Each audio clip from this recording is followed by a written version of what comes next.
चलो आज का स्टडी है नेहमाया चैप्टर 5 1 से 13। और ये जब हम पोर्शन पढ़ते हैं हम देखते हैं कि परमेश्वर के नाम को डिसऑनर कैसे होता है, how God's name is dishonoured, जब उसके लोगों का जो मान है वो कुचला जाता है। जब परमेश्वर के लोगों का मान कुचला जाता है तब परमेश्वर के नाम का अनादर होता है। तो ये पूरा पैसेज पढ़ने से ये मेन थीम हमें दिखलाई देता है। तो प्रश्न ये आता है कि परमेश्वर के लोगों को कुचला कैसे जा रहा है। ये जो पोर्शन है हम देखते हैं कि नेहमाया ने लोगों को ऑर्गेनाइज करके दीवार का कंस्ट्रक्शन शुरुआत किया था। बहुत सारा विरोध हुआ उनके दुश्मनों से और ये नेहमाया ने प्रार्थना और बुद्धिमान कार्य के साथ उसके ऊपर जीत पाया था। ये जो दीवार बन रही थी, शहरपना बन रही थी, वो उन्हें एक फिजिकल प्रोटेक्शन, शारीरिक प्रोटेक्शन, दैहिक प्रोटेक्शन, बाहर के जो एनिमीज है, उनके दुश्मन है, उसके विरुद्ध प्रोवाइड कर सकता है। लेकिन लोगों के उन्हें एक मॉरल प्रोटेक्शन की भी जरूरत है। उन्हें जो मॉरल, नीतिक जो बोलते हैं, उस रीत से भी एक प्रोटेक्शन की जरूरत है। और परमेश्वर के लोग एक नया हमला महसूस कर रहे थे जिसको नेहमाया को डील करना है। ये एक नया समस्या आ गया नेहमाया के सामने, जो परमेश्वर के लोगों के ऊपर एक नया प्रकार का आक्रमण हो रहा था।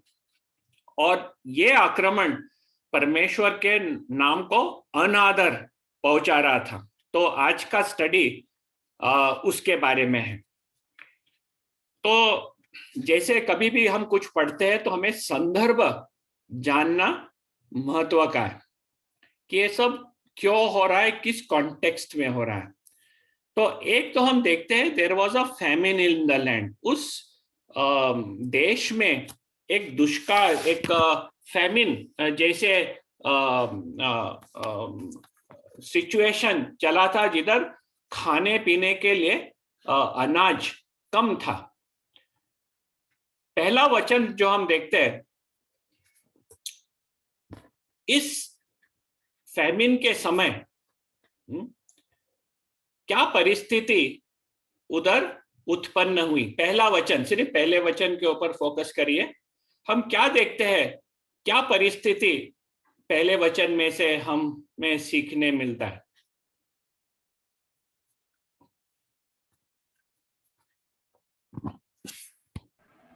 वो सब चिल्ला रहे थे। एक तो लोग चिल्ला रहे थे, और किसके विरुद्ध चिल्ला रहे थे? यहूदियों के विरुद्ध। हाँ, यहूदियों के विरुद्ध। कौन से यहूदी? भाई यहूदी। ये दोनों चीज देखना बहुत महत्व का पड़ता है।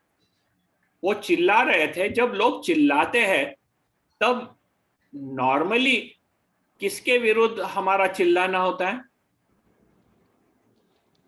दुश्मनों के। हाँ, जोर से बोलिए। अपने दुश्मनों के खिलाफ। दुश्मनों के खिलाफ। जो बाहर के लोग हैं वो हमें तकलीफ दे रहे हैं, हम चिल्लाते हैं। लेकिन इधर वो हमारा ध्यान, अटेंशन डालता है कि यहूदी जो उनके भाई है उनके विरुद्ध उन लोग चिल्ला रहे थे। लोग कब चिल्लाते? कोई भी लोग जब चिल्लाते वो कब चिल्लाते? परेशान होता है तब। जब वो परेशान हो जाते हैं। तो अभी हमें देखना है कि क्या थी ये परेशानी जिसके द्वारा ये लोग चिल्ला रहे थे। पहला हम देखेंगे कि हमारा मेन ऑब्जेक्टिव क्या है कि परमेश्वर के लोग कैसे कुचला जाते हैं। तो फर्स्ट एस्पेक्ट यह है कि जब हम उनके we are not sensitive to their need, जो उनकी जरूरत है उस पे हम sensitive, what is the word sensitive in Hindi?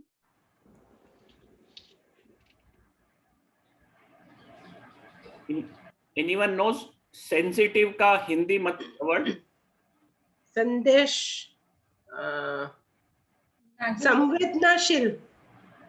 हाँ, संवेदनाशील। हाँ, संवेदनशील। संवेदनशील।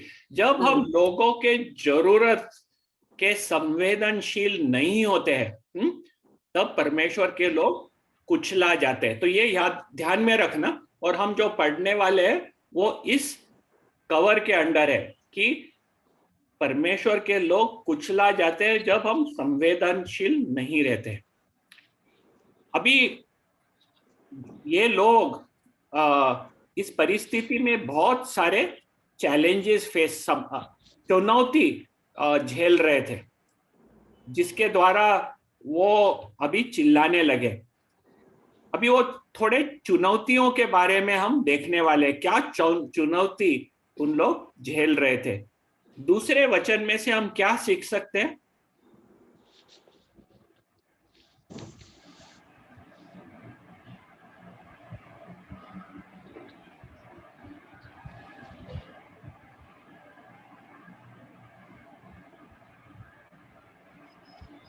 They are in terms of grains. धान्यों को जरूरत पड़ी उन लोगों को। हाँ, खाने पीने का वस्तु कमी पड़ गई है। हाँ, अनाज का कमी हो गई है। अनाज का कमी हो गई है। और उन लोग थोड़े जन थे, क्या क्या डिटेल समझ रहा है दूसरे वचन में से? काफी लोग थे, बहुत सारे लोग थे। मतलब बहुत सारे लोग थे और खाने पीने के लिए उनके लिए कमी थी, उनको जरूरत थी। क्यों खाने पीने की जरूरत? वो क्या बोल रहे? क्यों चाहिए था? जीवित रह सके। जीवित रह सके। यानी ऐसा नहीं कि भूख लगी है इसलिए सिर्फ, अभी तो उनके जान का संबंध हो गया था। यानी आप अभी थोड़ा सा आइडिया मिल सकता है कि कितनी भयानक परिस्थिति हो गई थी उधर, कि खाने पीने के लिए कुछ नहीं, उन लोग हमारे अपने जीवित रहने के लिए वो उन्हें अनाज की जरूरत थी।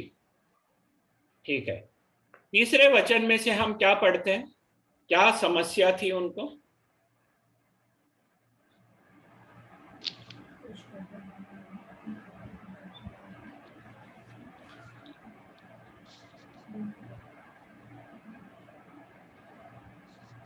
उन लोगों को उसका विनियार्ड, घर, फील्ड वगैरह इन लोगों को बेचना पड़ेगा सामान खरीदने के लिए। हाँ, और किसको ऐड करना है कुछ उधर?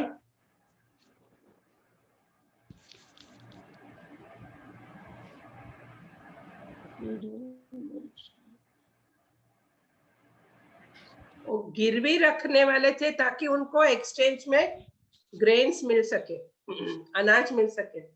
हाँ, वो उन लोग बंधक रखते थे। एंड क्यों बंधक रखते थे? ताकि उन्हें अनाज मिले। बंधक का मीनिंग गिरवी है। बंधक इस गिरवी, उसको मॉर्टगेज बोलते हैं। अच्छा, मॉर्टगेज गुजराती में गिरवी लख्યું છે एंड हिंदी में बंधक। हाँ, बंधक। यानी हमको कुछ चाहिए ना पैसे, तो हमारा सामान जाके दूसरे के पास हम दे डालते हैं। हाँ, गिरवी। हाँ, एंड वो सामान को उसके पास रखता है, ठीक है, और हमें पैसा देता है। जब हम जाके पैसा उसको वापस करेंगे तब हमारा सामान वो वापस करेगा। ठीक है। हाँ, अभी ये गिरवी रखने से कैसे उनको अनाज मिलेगा?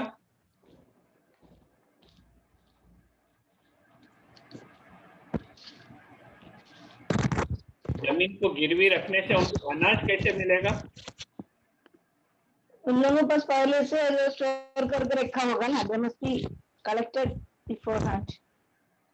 वो लोग को Warehouse. पैसा मिलेगा करेक्ट। गिरवी रखने से, हाँ उनको पैसा मिलेगा, नहीं वो पैसे से वो लोग अनाज खरीद सकेंगे। करेक्ट। तो आपने आपका लैंड गिरवी में रखा, उसमें से आपको पैसे मिले, ठीक है। अब ये पैसे लेके आपने क्या किए? अनाज खरीदे। अनाज खरीदने के बाद पैसे को क्या हो गया? खत्म हो गया, खत्म हो गए। एंड अनाज को क्या हो गया? वो भी खत्म, खा लिए। खाली। ठीक है।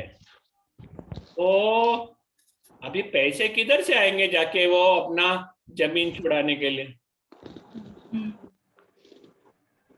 देखो, पैसे लेके आप बिजनेस में डाले तो उसमें से आप कुछ कमा सकते हो, ठीक है। फिर जाके वो कमाई से आप आपका लोन रिपे कर सकते हो और जो आपका सामान है छुड़ा सकते हो, करेक्ट। हाँ, लेकिन आप जब गिरवी रखते हो और वो पैसे जो मिले वो खा लेते हो अनाज खरीद के, फिर ना अनाज रह गया ना पैसे रह गए, तो उनकी परिस्थिति क्या हो जाती?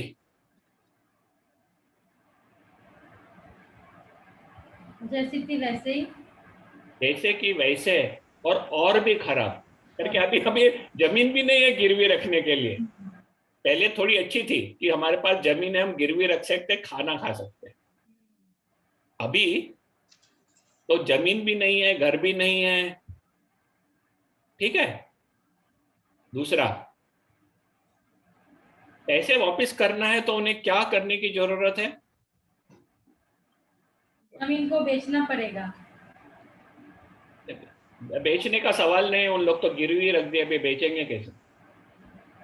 गिरवी रखने से थोड़ा सा पैसा मिला, पर बेचने पे थोड़ा सा और मिलता है। तो बेचने के लिए पहले गिरवी छुड़ानी पड़ेगी। गिरवी पड़ती है। हाँ। लेकिन आदमी को कभी पैसे देके छुड़ाना हो तो उसे क्या करने की जरूरत है? काम करने की जरूरत है, मेहनत करने की जरूरत है। हाँ। जो शेत है वो शेत को काम करना है उसके ऊपर। लेकिन उनके पास शेत ही नहीं है तो काम करेंगे किधर? यानी जो काम करने का साधन है वो साधन ही लिया गया है उनके पास। समझ में आ रहा है? वो साधन है काम करने के लिए जिससे पैसे कमा सकते हैं, वही लिया गया तो आपके पास क्या रह गया? कुछ नहीं। कुछ नहीं। फिर आप कमाएंगे कैसे?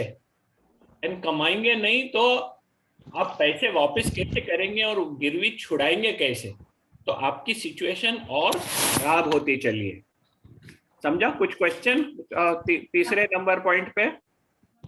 हाँ ब्रदर। ब्रदर मेरे ख्याल से इनका सिचुएशन और भी खराब था, क्योंकि वो जो गिरवी के पैसे थे उससे वो कर चुका रहे थे। We'll come to verse 4 now. So they were buying grains also and money was getting over. अभी चौथे पॉइंट पे आएंगे. We'll go verse by verse so that remain focused. चौथे पॉइंट में से हम उनकी समस्या के बारे में क्या सीख सकते हैं?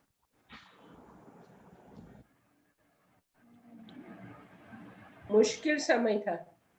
मुश्किल क्या मुश्किल थी उधर चौथे वचन में?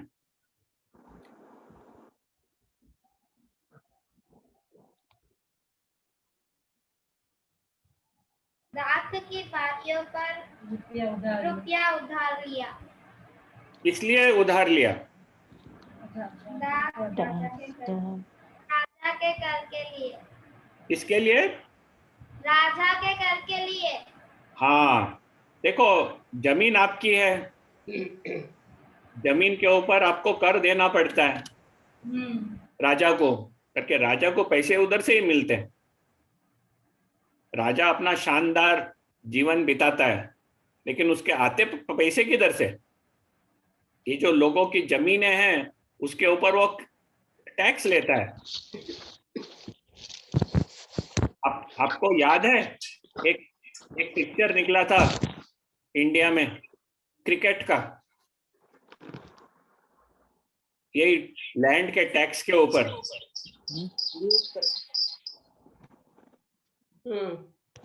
याद है?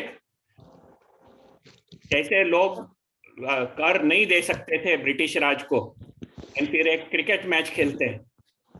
लगान। हाँ, लगान, बराबर। हाँ, लगान। तो परिस्थिति क्या थी लोगों की?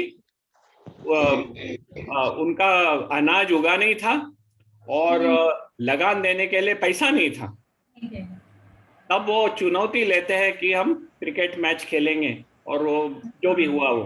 लेकिन परिस्थिति वैसे है कि जमीन के ऊपर हमें लगान देना है। अभी लगान तो देना है, नहीं तो क्या हो जाएगा? लगान नहीं देंगे तो राजा आपकी जमीन जब्त कर लेगा। ठीक है, तो जब्त करने को प्रिवेंट करने के लिए आप क्या करते हो? पैसे जो देने तैयार है उससे हम पैसे ले लेते हैं, और वो पैसे जाते किधर? राजा का कर। हाँ, राजा के पास चले गए पैसे। ठीक है, अभी खाने के लिए क्या रह गया? कुछ नहीं। हाँ, अभी जो जिसके पास से आपने पैसा लिया वो पैसा तो बढ़ते चला है आपका, यानी आपकी परिस्थिति और भी खराब होते चल रही है। ये सब समस्या उनके सामने खड़ी हो गई थी। फिर 5वें वचन में क्या देखते हैं? ये सब होने के, ये 4 चीजें हमने जो देखे, 1 2 3 चीजें जो हुए, ये 3 चीजों जो हुए उसके द्वारा उनकी परिस्थिति ऐसे खराब हो गई थी। ये सब पैसे उधार लेके जो भी ये सब खर्चा हो गया था, तो किस परिस्थिति में उन लोग पड़ गए 5वें वचन के अनुसार?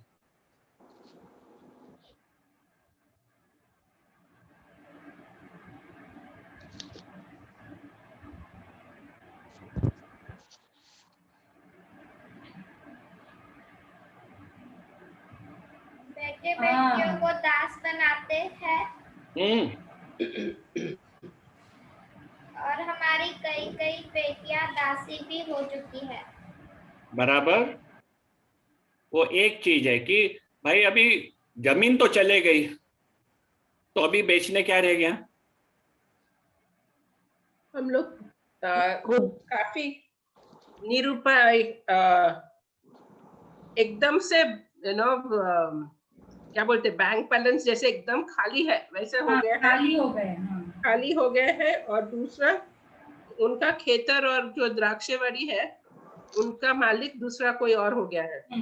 हाँ, जब पैसे नहीं रहते, खेत नहीं रहती है, तो फिर बेचने के लिए क्या रह जाता है?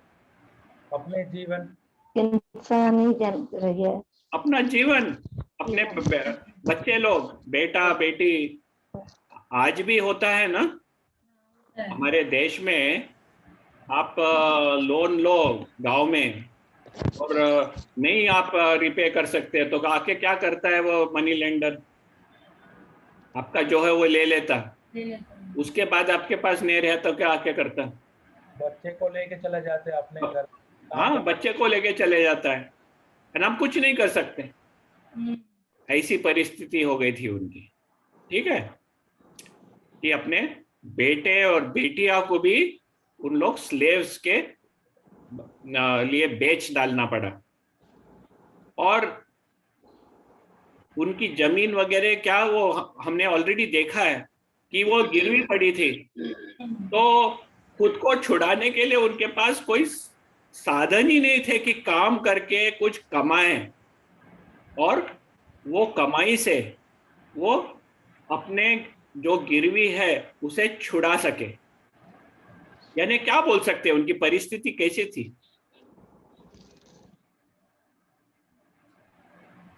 सोच भी नहीं सकते हम ऐसी परिस्थिति। हम सोच ही नहीं सकते। सोच भी नहीं सकते। खाली है एकदम। हाँ, एंड ये लोग है कौन? यहूदी लोग कौन थे?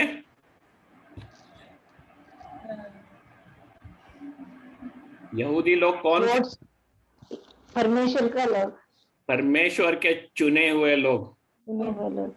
याद रखना ये परमेश्वर के चुने हुए लोग। ऐसी परिस्थिति हो गई है।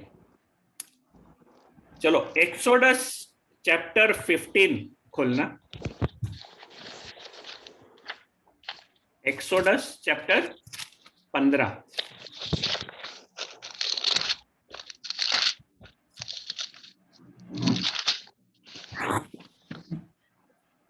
नहीं, did I've got a wrong, I've got a wrong verse. नहीं, एक मिनट।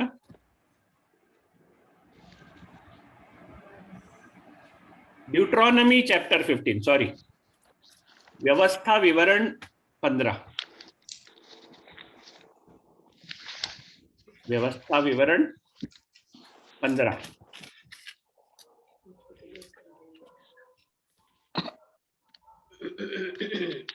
इधर हम थोड़े से वचन पढ़ेंगे और उसमें से देखेंगे कि परमेश्वर को जो गरीब है उसके द्वारा किस दृष्टिकोण परमेश्वर चाहता है कि हम किस दृष्टिकोण से देखें।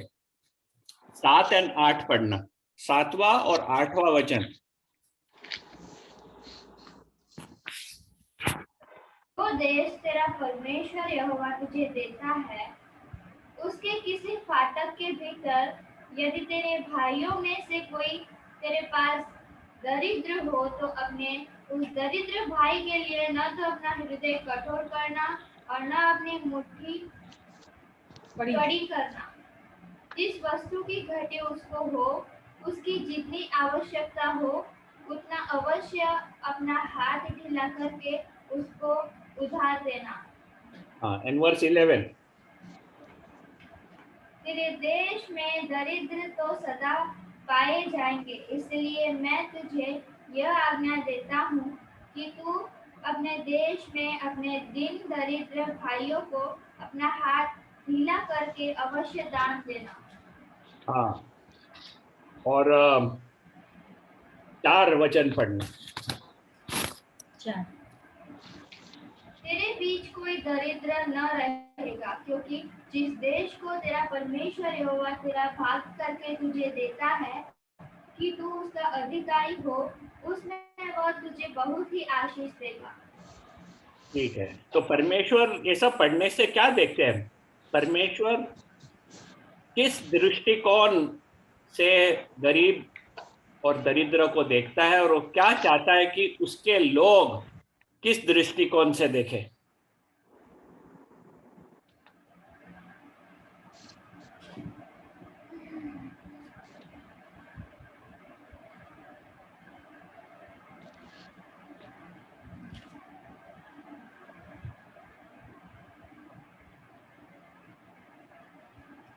परमेश्वर चाहता है कि जो दरिद्र है और जिसके पास है उसको वो दे।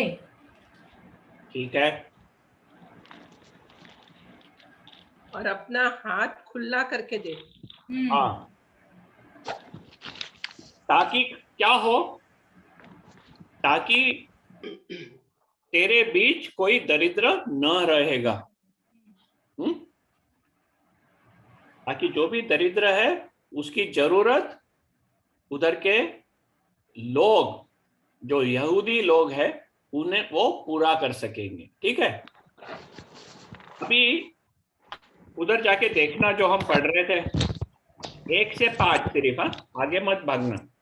1 से 5 जो हमने पढ़े, ये सब सिचुएशन कौन कर रहा था? ये जो गिरवी, मनी लेंडिंग, ये कौन रहा था? यहूदी के लोग ही कर रहे थे। यहूदी के लोग। वर्ष 1 देखेंगे तो उन लोग अपने भाई यहूदी के विरुद्ध चिल्ला रहे थे। करके उनके भाई यहूदी लोग ही ये सब कर रहे थे। ठीक है, तो ये जो अमीर यहूदी लोग थे वो क्या गलत कर रहे थे जो परमेश्वर के हृदय के विरुद्ध था?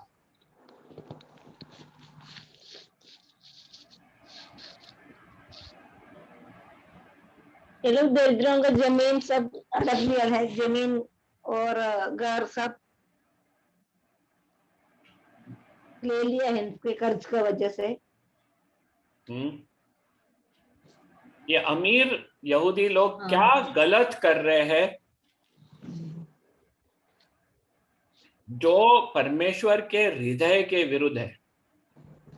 वो उन लोगों की मदद नहीं कर रहे हैं और ऊपर से उनसे कर वगैरह ले रहे थे, उनके बच्चों को दास बना रहे थे, परेशान कर रहे थे। क्या कर रहे थे? परेशान। वो उनको पैसे दे रहे थे, लेकिन उनकी जो नियत थी और जो मेथड था वो इस तरह था कि वो और दरिद्री में चले जाए। उसमें से उन्हें उनकी छुटकारा नहीं हो रही थी और वो और नीचे नीचे नीचे घसीटते जा रहे थे। और इसमें हम देखते हैं कि परमेश्वर का हृदय कुछ अलग सा है। वो बोलता है छूटे हाथ से देना जो दरिद्र है। लेकिन ये ऐसे छूटे हाथ से दिए तो how will they be able to afford it? Afford को क्या बोलते हैं? How will they be able to afford it?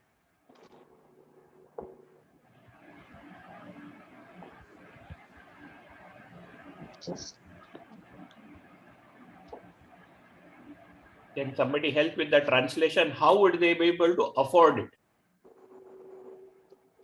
खर्चा कर सकेंगे।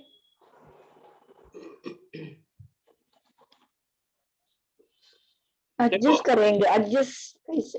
आप हाथ छुट्टा रह के देते बैठेंगे तो किस तरह से आप अफोर्ड? सब लोग समझते हैं वर्ड अफोर्ड?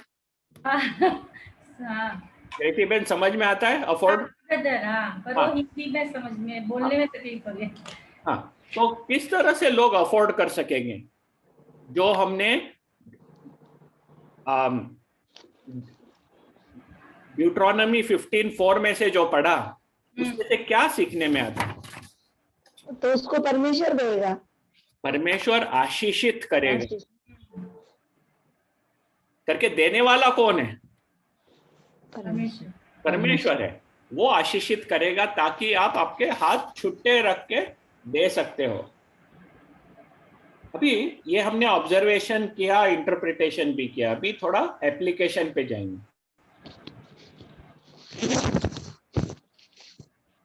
पैसों की गरीबी तो रहती है जो हमें, जो दरिद्र पोजीशन में है उन्हें मदद करना है। पर क्या पैसे की जरूरत वही अकेली एक, can we say that is the only poverty? पैसे की गरीबी वो वही एक गरीबी है कि अनेक प्रकार के गरीबी भी है हमारे आजू बाजू? अनेक प्रकार की क्या क्या टाइप के गरीबी रह सकती है? आत्मिक गरीबी भी है। आत्मिक गरीबी और कौन से प्रकार के गरीबी होते हैं जिसके बीच में हमें एक छुट्टा हाथ से, एक तो पैसे की गरीबी होती है, दूसरी आत्मिक गरीबी होती है, और कौन से प्रकार के गरीबी होती है जिसके पास हमें उसको एक, we have to be sensitive. बीमारी, हाँ, यस, हेल्थ, और क्या क्या है? Loneliness, very good. वही अपन बोलने वाला था। इमोशनल गरीबी, क्या हम सेंसिटिव, क्या वर्ड आपने बोले थे? संवेदन। हाँ, संवेदन। क्या हम लोग जो गरीबी है अनेक प्रकार के कलीसिया में, हमारे आजू बाजू जो हमारे पहचान के लोग हैं, क्या हम संवेदन बताते हैं? ये प्रश्न है हमें, और हमें हमारे हर एक को अपने जीवन को जांचना है इसके बारे में। क्यों परमेश्वर ऐसे परिस्थिति में आने देता है?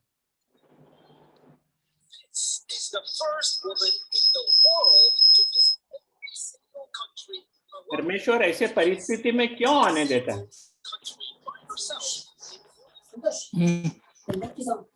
ताकि हम उसके तरफ देखें, ताकि हम उसके तरफ देखें और हम दूसरे लोग जब वो चीज अपने जीवन में जो चल रहे हैं वो जब दूसरे के जीवन में चलेगा, हम उसके लिए सेंसिटिव हो सकते हैं। बराबर। Do we care for one another? हाँ, हम लोग क्या बोलते हैं? हम लोग क्या है? एक शरीर है, बराबर ना? हम लोग एक परिवार है। तो परमेश्वर देखता है, तुम बोलते हो कि एक शरीर है, एक परिवार है, लेकिन तुम्हारा एक दूसरे के साथ व्यवहार जब होता है, तब क्या, are you sensitive to one another's needs? ये बहुत महत्व का है। ठीक है, आगे बढ़ेंगे हम।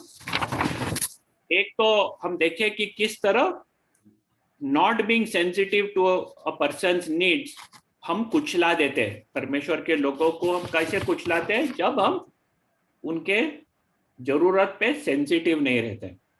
दूसरा, हम लोगों को कुचला देते हैं जब उनका हम गैर उपयोग करते हैं। We take undue advantage of the poor. जो गरीब है उनका हम गैर उपयोग करते हैं। वापिस हम नेहमाया पे जाएंगे, नेहमाया चैप्टर 5, उसके 6ठे वचन में हम देखते हैं कि नेहमाया बहुत गुस्सा हो गया। 6ठे और 7वें वचन से हम क्या देखते हैं, क्यों गुस्सा हो गया वो? 6ठा और 7वां वचन, 6ठे वचन में से समझ में आता है कि नेहमाया बहुत गुस्सा हो गया, लेकिन 6ठा और 7वां वचन पढ़ेंगे तो क्यों नेहमाया इतना गुस्सा हो गया? उनसे अधिक कर्ज ले रहे थे वो। भाइयों से कर्ज ले रहे थे। हाँ, बहुत ज्यादा आक्रू, ज्यादा ले रहा था। हाँ, ब्याज ले रहे थे, इंटरेस्ट चार्ज कर रहे थे। ऐसे कौन थे जो कर रहे थे? रईस और हाकिम। हाँ, रईस और हाकिम। ये जो बड़े अधिकारी लोग हैं, उनका रिस्पॉन्सिबिलिटी एक्चुअली क्या है?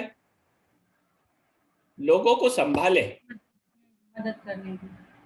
लेकिन ये रईस और जो हाकिम थे, वो ये जो गरीब यहूदी लोग हैं, उनके पास से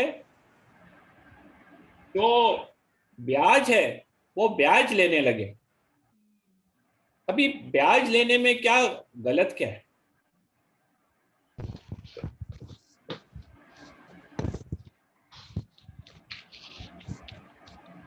ब्याज लेने में गलत क्या है? गलत तो नहीं है, लेकिन वो अपने लोग से ब्याज नहीं लेना करके परमेश्वर बोला है।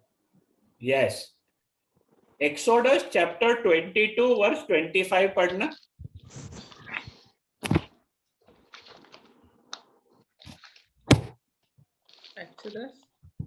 एक्सोडस चैप्टर 22, निर्गमन 22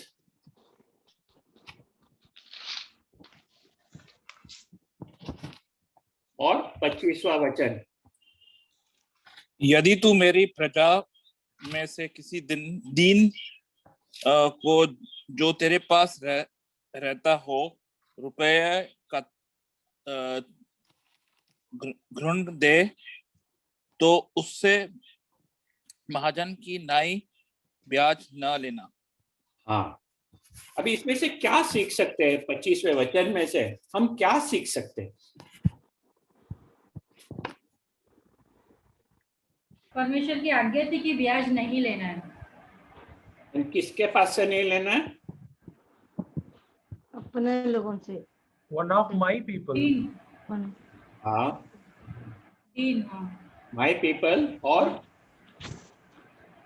some conditions are put. प्रजा, हाँ, मेरी प्रजा और दीन और जो बराबर, मेरी प्रजा और जो दीन है, ठीक है, ये याद रखना। क्यों नहीं लेना है? जो दीन है उसके पास से तो है ही नहीं इन्वेस्ट करने के लिए। आदमी के पास कुछ है ही नहीं, वो आपका प्रिंसिपल अमाउंट भी रिटर्न नहीं कर सकता है, तो वो ब्याज किधर से देगा? और आप ब्याज लेने लगेंगे तो उसकी परिस्थिति क्या हो जाएगी? खराब हो जाएगी, और बहुत बदतर हो जाएगी, और भी खराब हो जाएगी। पहले बात, वो देखो इधर नहीं लिखा है कि वो आपसे कुछ पैसे ले रहा है, उसको बिजनेस करना है, उसको खाने पीने की कुछ खाने पीने के लिए पैसा नहीं है, वो अपना जान एक साथ रखने के लिए वो आपके पास आए, और आप उसके पास से ब्याज लेते हो। ये बिल्कुल परमेश्वर के वचन में मना है, ठीक है, क्योंकि उसे वो दीन है। ओके, आगे बढ़ेंगे। 8वें वचन में हम क्या देखते हैं? नेहमाया ने क्या किया था? 8वें वचन में हम नेहमाया के एग्जाम्पल में से क्या सीख सकते हैं? वो क्या किया था नेहमाया?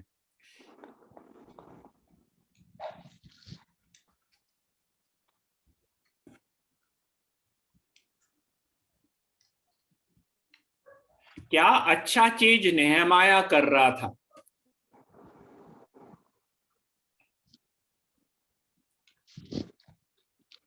उन्हें याद दिला रहा था। हाँ, नेहमाया ने कुछ अच्छा चीज किया था। वो क्या था? जो बंदी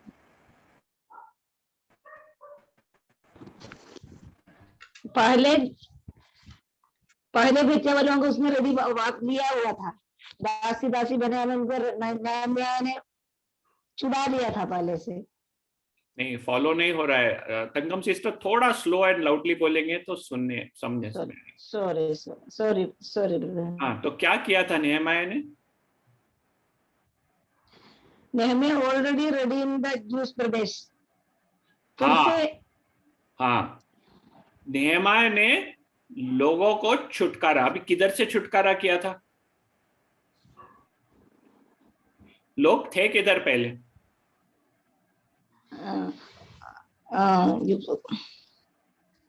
बंदी बनाए हुए थे ना? नहीं, वो उधर था ना। किधर थे बंदी? इराक कौन सी है? I think what is that? Babylon में उन लोग बंदी करके ले गए थे, ठीक है। उनको छुटकारा कैसे मिली थी? उसकी राजा ने परमिशन दिया था। हाँ, राजा ने परमिशन दिया कि आप लोग जा सकते हो। देखो, पहले 2 प्रॉब्लम थे। पहले तो लोग सिंपली उठ के नहीं चले जा सकते। देखो, इजिप्ट में, मिस्र देश में जब इजराइल के लोग थे, उनको जाना था बाहर, तो राजा जाने दिया क्या उनको? नहीं, वो नहीं जाने दिया। ऐसा उठ के लोग चले नहीं जा सकते, क्योंकि उधर बंदी है उन लोग। लेकिन साइरस राजा ने छुटकारा अनाउंस किया था कि आप लोग जा सकते हो। अभी काफी यहूदी लोग जो थे वो उधर लोगों के गुलाम रहेंगे, तो उन लोग थोड़ी छोड़ने के लिए तैयार है। जा तो सकते हैं, लेकिन जो उनका पैसा देना है वो देके फिर उनको छुटकारा करना पड़ेगा। हम देखते हैं कि नेहमाया ने काफी मेहनत, नेहमाया और उसके पहले भी जो थे, काफी मेहनत की थी लोगों को छुटकारा करवा के इधर वापस ले आने, ठीक है। वो बोलता है कि हम लोग ने जो बंदी में थे उन्हें छुटकारा करके ले आए, काफी तकलीफ किए थे। क्यों किए थे उन लोग ने ये सब तकलीफ?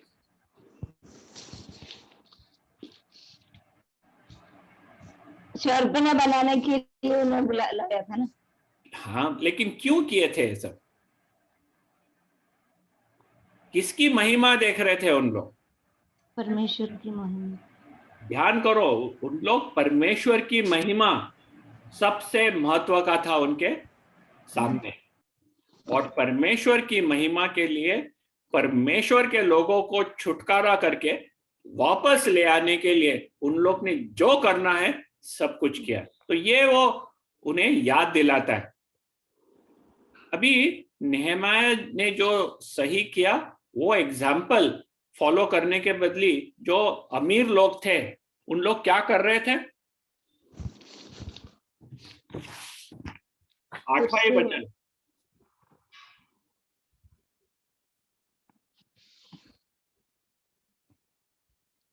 खुद इंटरेस्ट ले रहे। एक तो इंटरेस्ट, दूसरा क्या कर रहे थे? Again they were selling. Somebody like to expand on what Tangam sister said? Verse 8.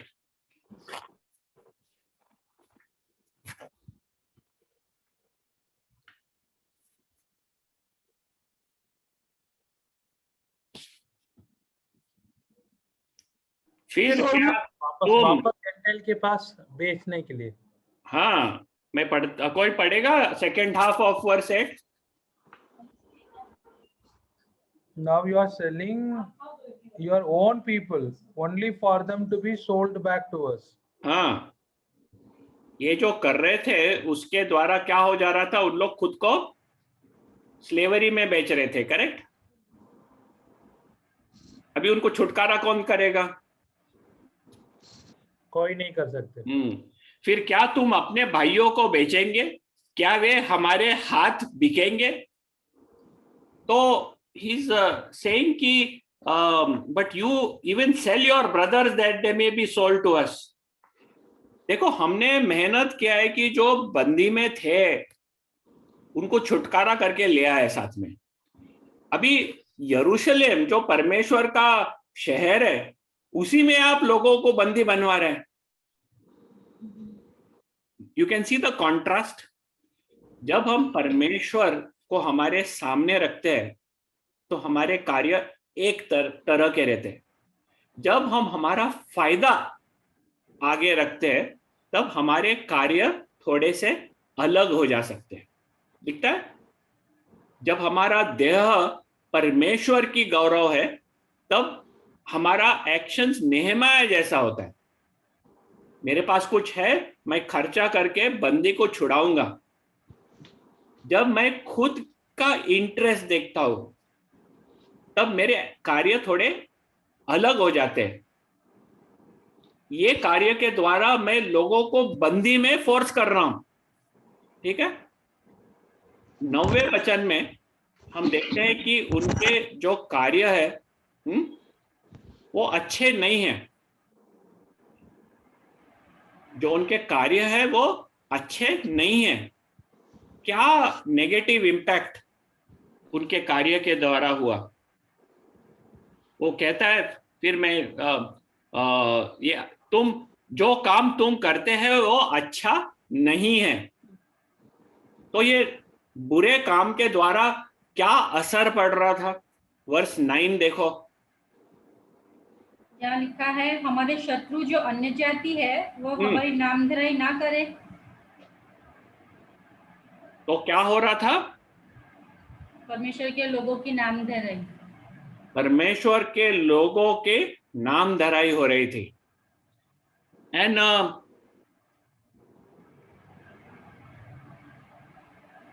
परमेश्वर के तरफ क्या उनका अप्रोच था उसी वर्ष में?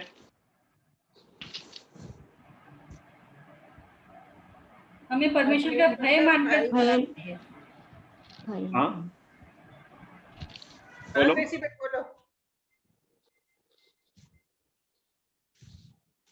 कृषि बहन आप बोल रहे थे, करेक्ट था, बोलो। परमेश्वर का भय मानकर चलने के लिए। हाँ, यानी हमारी जिम्मेदारी है कि परमेश्वर के भय को मानकर चलना, ठीक है। लेकिन इन लोग इनके कार्य के अनुसार परमेश्वर के भय में नहीं चल रहे थे, और उसके द्वारा परमेश्वर के लोगों का नाम धराई हो रहा था, ठीक है। अभी हम एप्लीकेशन देखेंगे। लोगों को मदद करने के बदले, जो जरूरतमंद लोग हैं हमारे पास आजू बाजू, उनको मदद करने के बदले हम उनको कैसे एक्सप्लॉइट करते हैं। एक्सप्लॉइट यानी what is the Hindi word for exploit? गैर उपयोग। जो जरूरतमंद लोग हैं उनको हम किस तरह गैर उपयोग करते हैं।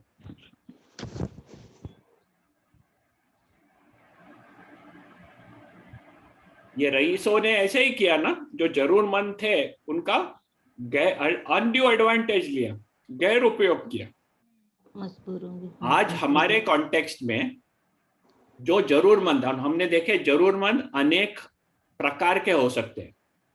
पैसे के जरूरतमंद, आत्मिक रीत से जरूरतमंद, जो इमोशनल जरूरतमंद, लोनलीनेस। जब हम जरूरतमंद लोगों को देखते हैं, हम किस तरह हम गैर उपयोग कर सकते हैं।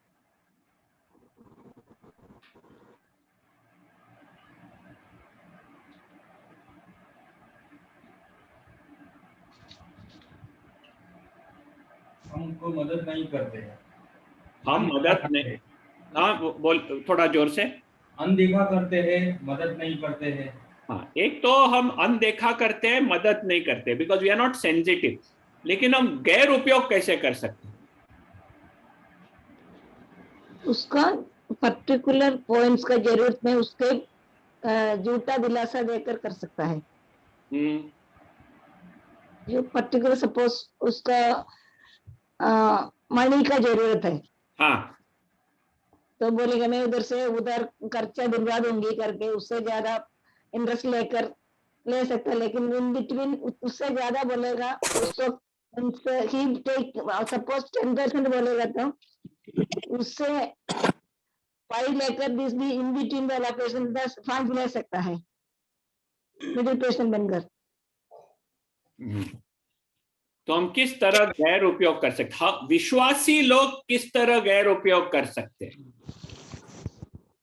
दूसरे को वीकनेस को हम लोग समझ के, so through their weakness we can take advantage. Correct, correct.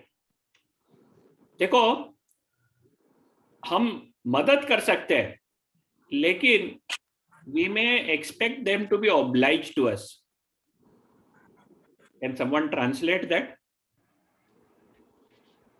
We may do favor to people, but we expect them to be obliged to us. हम कभी लोगों को मदद करते हैं, लेकिन हम लोग वापसी में उनका मदद और उनके पास अपेक्षा रखते हैं। हाँ, बंधन में ला आते। बंधन में ला आते। हाँ, कुछ तो भी बंधन मीन्स दे, तुम मैंने आपको मदद किया, आपको मेरे पास एक कमिटमेंट है। समझ में आ रहा है ना? ये गैर उपयोग हो गया। इससे हम लोगों को हमारे डिपेंडेंट कर देते, हमारे अधीन कर देते, वो हमारे नीचे हमेशा रहते हैं। वो हम उन्हें प्रिवेंट करते हैं कि वो समझे कि उनकी जरूरत सिर्फ परमेश्वर पूरा करने वाला रहता है। तो उन लोग क्या करते हैं? उन लोग हमेशा मनुष्यों की तरफ अपने जरूरत के लिए देखने लगते हैं, परमेश्वर की ओर नहीं देखते। समझ में आया ना? इस तरह हम लोगों का गैर उपयोग करते हैं। when we make them dependent on us. हमारी जिम्मेदारी क्या है? हर एक के आंख किसके तरफ रहना चाहिए? परमेश्वर के, सिर्फ परमेश्वर की ओर। देने वाला परमेश्वर है। देखो, हमने ड्यूट्रोनॉमी में क्या सीखा था 15 में, कि मैं आशीष दूंगा। आप 3 लोगों को देना, लेकिन रिप्लेनिश किधर से होगा? मैं आशीष करूंगा। तो देने वाला परमेश्वर है। हा? बीच में जो आता है वो देने वाला नहीं है, वो परमेश्वर सिर्फ वापरता है। ये नॉलेज में, ये ज्ञान में बढ़ना हमारे आत्मिक जीवन के लिए बहुत महत्व का है। ठीक है,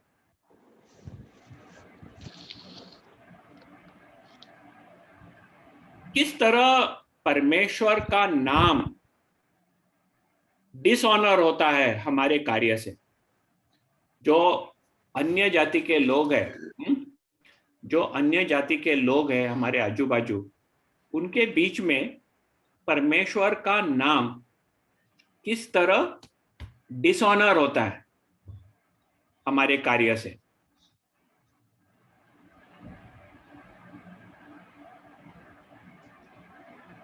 नीचा माना जाता है, होता है ना? हम लोगों के कार्य से परमेश्वर का नाम नीचा हो जाता है।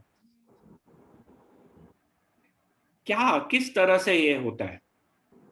खुद का फायदा के लिए झूठ बोलकर मौका का फायदा उठाता है कुछ लोग। लोग बोलते हैं, देखो ये खुद को विश्वासी बुलाते हैं, लेकिन एक दूसरे के साथ उनका संबंध, उनका व्यवहार देखो, कुछ उसमें कुछ कोई चाहेगा वैसा कुछ है ही नहीं। अच्छा नहीं है। हाँ, योहान चैप्टर 13 वर्स 35 पढ़ो। योहान का 13 अध्याय 35वां वचन।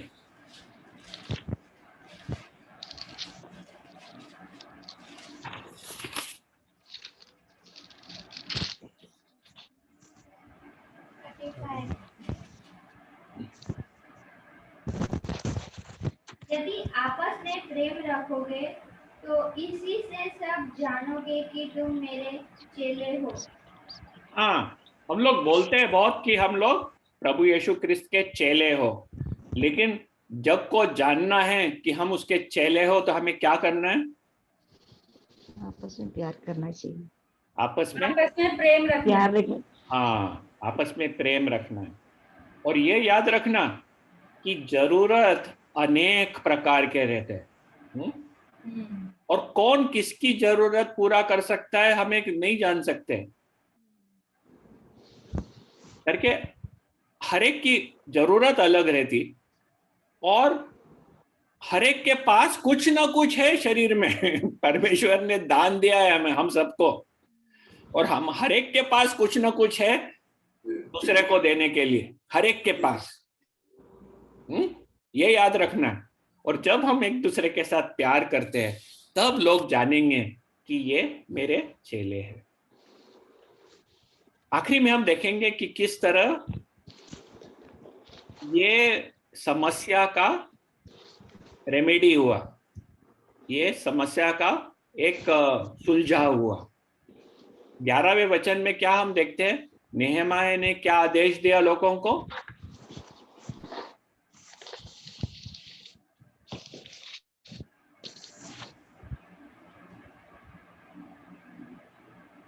वापस दे दो, जो भी कुछ लिया है वापस दो। हाँ, क्या चीज वापस दे दो? दाख, जैतून की बारियां, सब कुछ ना? हाँ, सब कुछ, सब कुछ, ब्याज भी। हाँ, जो लिया है और जो ब्याज लिया है वो सब कुछ वापस कर दो। ठीक है, हमें एक याद रखना है कि परमेश्वर के वचन में लेविटिकस चैप्टर 25, एक्सोडस में भी एक प्रोविजन है called the year of release. हर एक 7वें साल में जो भी आपने दिया है लोगों को, वो छुटकारा हो जाता है।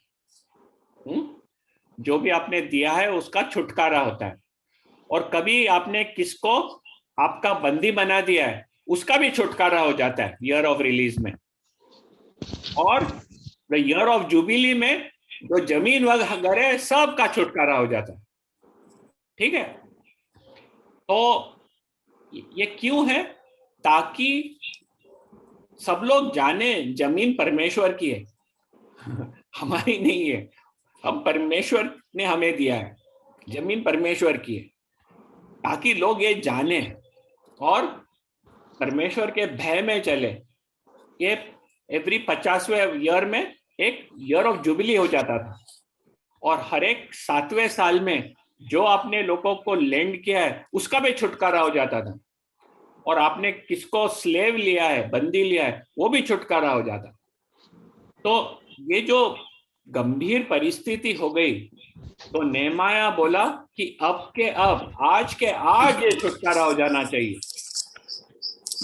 अब परमेश्वर उनके हृदय में काम करता है, उसका क्या रिस्पॉन्स है लोगों का? 12-13 हम जब पढ़ते हैं, 12-13 वचन में क्या रिस्पॉन्स हम देखते हैं? लोगों ने मान लिया है और उनको देने का भी वादा भी कर दिया है। हाँ, मान लिया, वादा किया, और याजकों के सामने उन्हें वो प्रॉमिस भी किया, ओथ भी ली, प्रॉमिस किया। और 13वें वचन में हमने ये भी देखा है कि जो भी उन लोग ने वचन लिया उसके अनुसार उन लोग काम भी किया, यानी छुटकारा दे दिया। 13वें वचन में कौन सा श्राप नेहमाया देता है?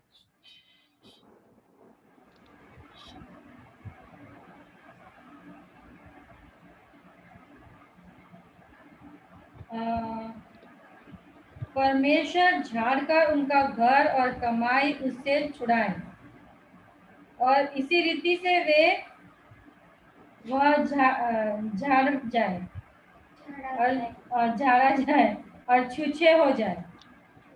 इसके बारे में कहता है, जो नहीं देगा उसके बारे में। हाँ,